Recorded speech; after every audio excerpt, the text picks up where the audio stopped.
We already knew that. We've seen the Adam Gadon videos uploaded in the same video layer as the Intel Center's logo.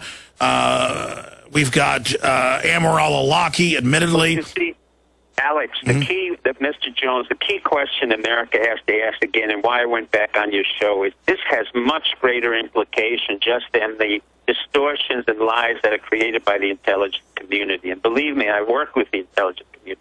The question is, why does that have to be done repeatedly in different administrations to the American public, particularly now with the president, as you said, who had the lowest ratings, whose historical background is in question. I'm not only talking about his birth certificate, forget that, his education, how he came to power, whom he represents, and particularly in a time when Wall Street and the bankers have gotten away with the greatest crime in the history of America. Nobody was indicted, and particularly at a time when I do not understand, I who've been in war 8 different times, why we are in Afghanistan and Iraq and why men and women are dying. So the issue becomes a little bit greater than the question of, did the CIA or intelligence community doctor up this situation? The answer is yes, categorically yes. Anybody who tells you it's not is lying.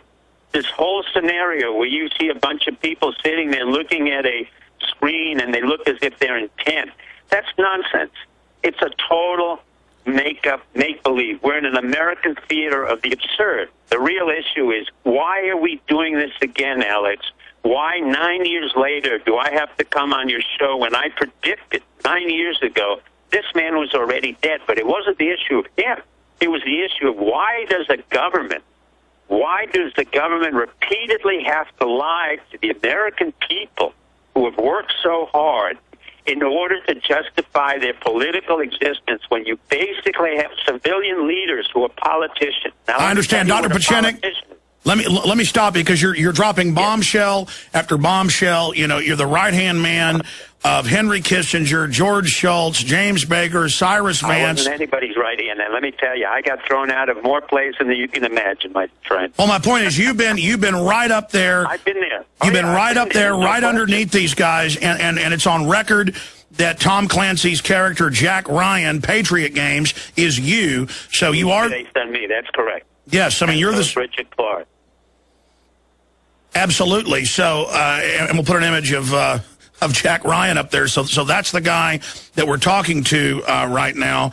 And so, Doctor, you just brought out that incredible information, and we're trying to scramble to find the photo.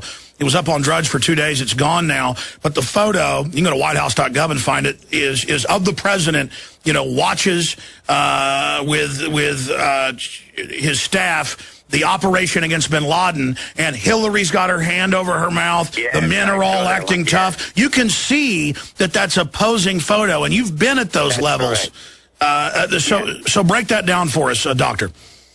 Well, the breakdown is very simple. This is a man who decided he's going to have a photo opportunity. This is a man, from the day he came in, it began with a lie. It began with a lie.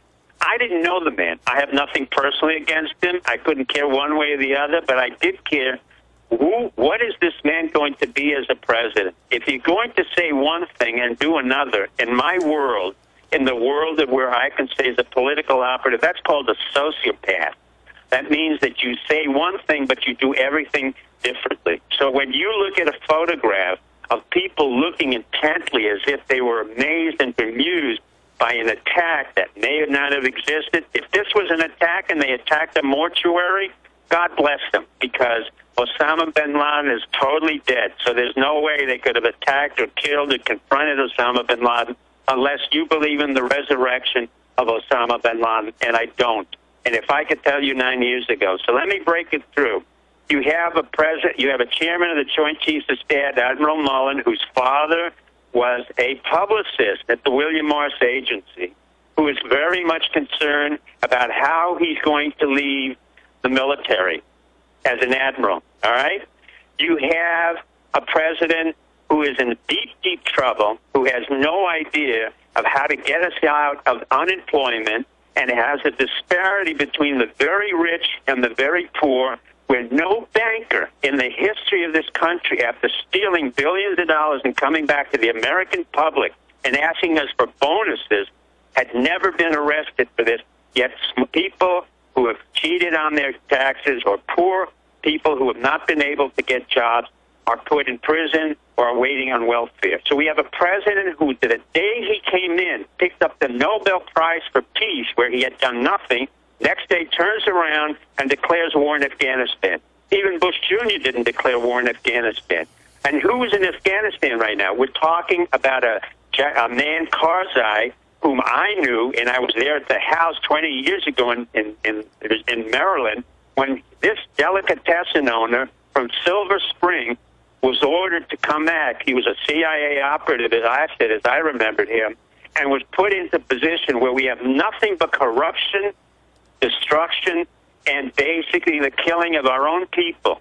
Then we have the Pakistani allies who they have now irritated, this Obama, and then we have Panetta, who's not in that picture. The most important of those men who was ordered. This is the great key order. Obama wants to tell you how resolute he was because everybody said he was indecisive.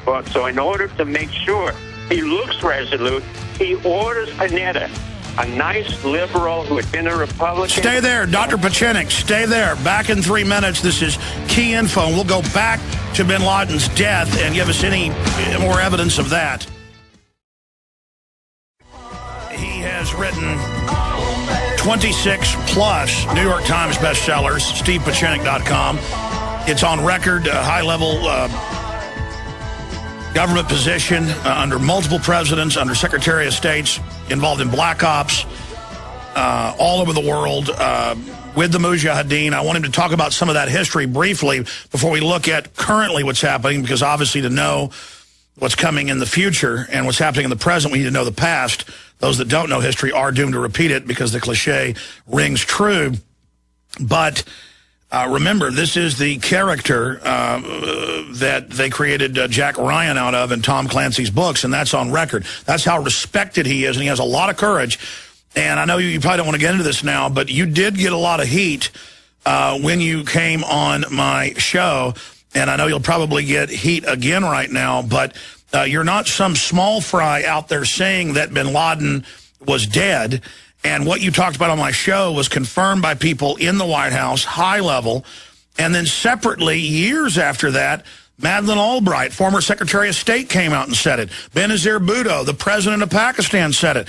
So when the Washington Post, and everybody makes fun of us right now and has these articles out, some of them wouldn't even quote you. They just said that Jones claimed he had a source from the State Department when it was on record. The Atlantic Monthly dare not mention it. They linked to some Cheech and Chong blog that I have nothing to do with in some attempt to just mislead their readers. Jeff Goldberg, who, when he wasn't a Israeli prison guard, he was, running around engaged in his regular activities. So I guess Israel doesn't like what I'm doing. I don't know why. I mean, I'm not in their business. But let's go back, because this is what the media is going to be calling you about and myself about. Let's go back specifically. You've got all these intel connections. You've worked with the biggest heavy hitters there are. You're famous in intelligence and analysis. The Jack Ryan's your character, the guy that doesn't play games. And in the real world, you're actually telling it like it is. 9 years ago, April 22nd. On this show, and then everything you've talked about has now been backed up in triplicate, and now we have this latest PR stunt with them with the photo op with Hillary covering her mouth. I mean, this looks like a photo where you tell your kids, smile, say cheese. Break down, sir. Take your time with the intel, with the CIA reports you were reading, with as much proof as you can give us without giving up your sources of knowing that bin Laden was dead and when he reportedly died, so that we can look at the big news story now in context of why they've launched this hoax today. Well, let me just say, the issue of why he was dead, it was exactly what I said before. He died of Marfan syndrome. Bush Jr. knew about it. The intelligence community knew about it. CIA had already sent a physician way before, under the Clinton administration, to see him at the American hospital in Dubai. He was already very sick from Marfan syndrome, and he was already dying. So nobody had to kill him. He had El-Zawahiri, who was the physician with him, who is still a physician. I don't know where he is. But we knew he was already dead by 9/11.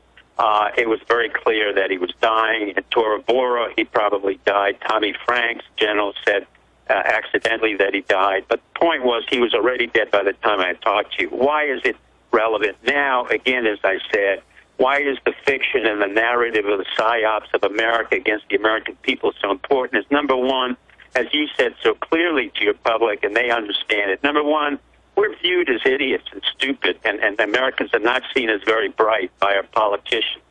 Secondly, basically the president was in very deep trouble, as you said, economically, politically. He was on the bottom. He had the birther issue come out.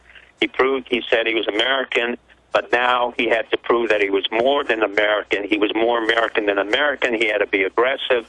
At the same time, you had an admiral who had really not done very well as chairman of the Joint Chiefs of Staff, who had made some serious gaffes by giving a Medal of Honor to Greg Mortensen, who lied, going into Pakistan saying he had built schools for women and looked like a fool. You have Panetta, who really caused a lot of civilian damage in the Pakistan area, and the Pakistanis were furious with him because what he claimed was the CIA, quite frankly, without telling you a great secret, it's already an open source intelligence. About 80% of the CIA presently is not involved in intelligence. It is involved in what's called Operation Killing, special ops, and that means that many of the special forces soldiers have been shifted over to the CIA. What used to be in the old office, SOLIC, Special Operation Low Intensity Conflict, but they have a new office, and Panetta was really just killing people right and left with the drones and creating a lot of friction and a major alienation between the American the generals and the Pakistani generals, the ISI. Lastly, we have a foreign policy that didn't work under Hillary Clinton, as you know. Like Condoleezza Rice, she probably booked in more miles than any other Secretary of State and was totally incompetent. She was not able to preempt or really be able to figure out any strategic assessments or analysis of what happened in the Middle East or predict the uprising in Syria, in Libya, Tunisia, and was really not able to hold out and was not competent. So you have a whole series of administrative people, both civilian and military, who are not competent. And they had to show that they could really prove some sense of competency at a time when there was a re-election. And it's it's the very sense of a political expediency.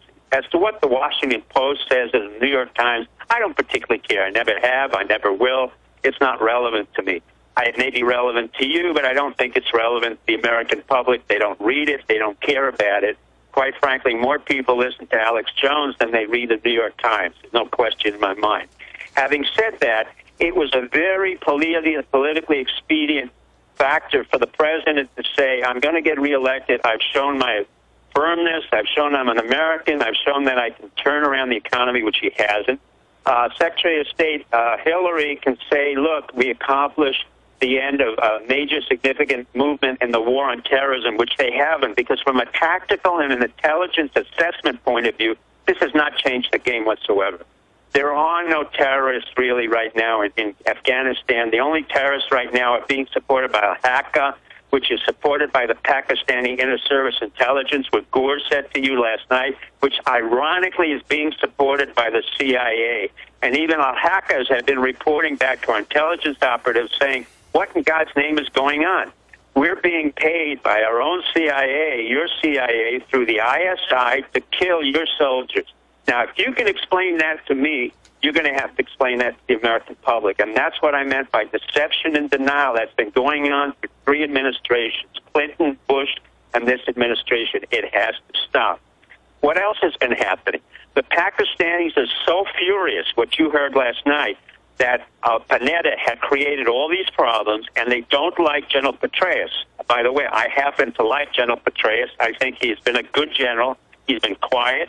He's been doing what he was ordered to do, not what he initiated to do. And we have to differentiate our military from civilian control. And that's one of the reasons why I work with our military and not the civilian government. I offer and donate my time to our military because they're the most serious institution that we have left in the United States, and they're being treated very poorly.